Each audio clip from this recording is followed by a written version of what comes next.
લોકશાહી દેશ ભારતમાં કટોકટી લાગુ કરવામાં આવી ત્યારે કટોકટીમાં અવાજ ઉઠાવનારા સત્તાપક્ષ અને વિપક્ષના નેતાઓ, શિક્ષાવિદો સહિત પત્રકારોની અટકાયત કરવામાં આવી.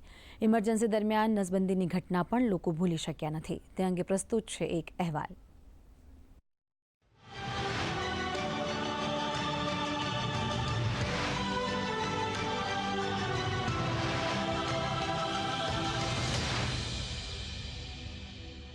આઝાદીના 25 વર્ષ બાદ દેશમાં જે થયું તેને લોકો આજ સુધી ભૂલી શક્યા નથી. ભારત જેવા લોકશાહી દેશમાં આવું પણ થઈ શકે છે એ કોઈએ સ્વપ્નમાં પણ નહોતું વિચાર્યું.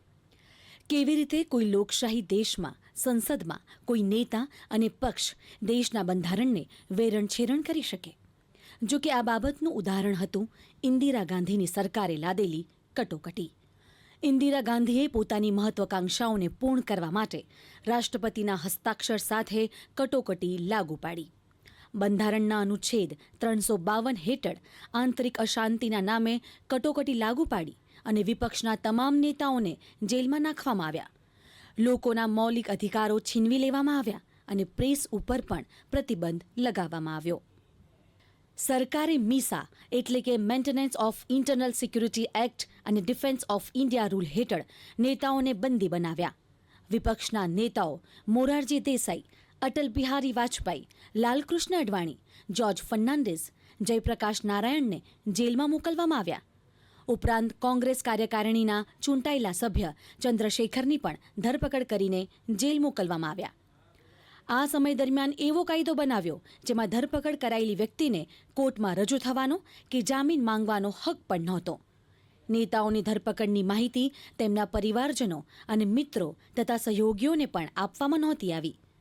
જેલમાં કેદ નેતાઓને કોઈને મળવાની પરવાનગી પણ નહોતી.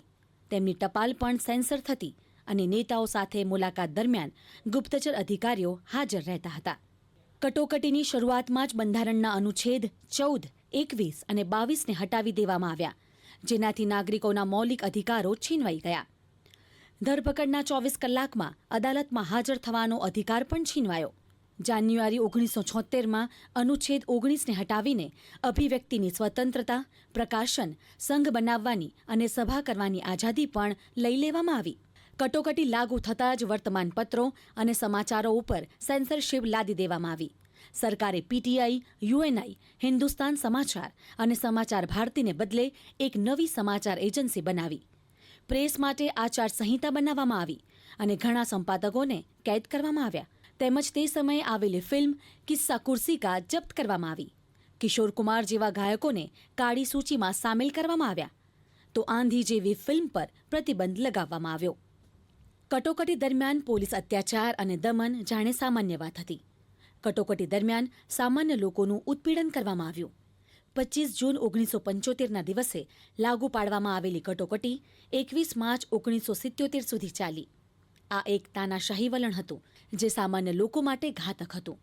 જોકે આ નિર્ણય કોંગ્રેસ માટે ઘાતક સાબિત થયો અને 1977માં થયેલી ચૂંટણીમાં દેશને પ્રથમવાર મોરારજી દેસાઈના નેતૃત્વમાં બિન કોંગ્રેસી સરકાર મળી. દૂરદર્શન સમાચાર, અમદાવાદ.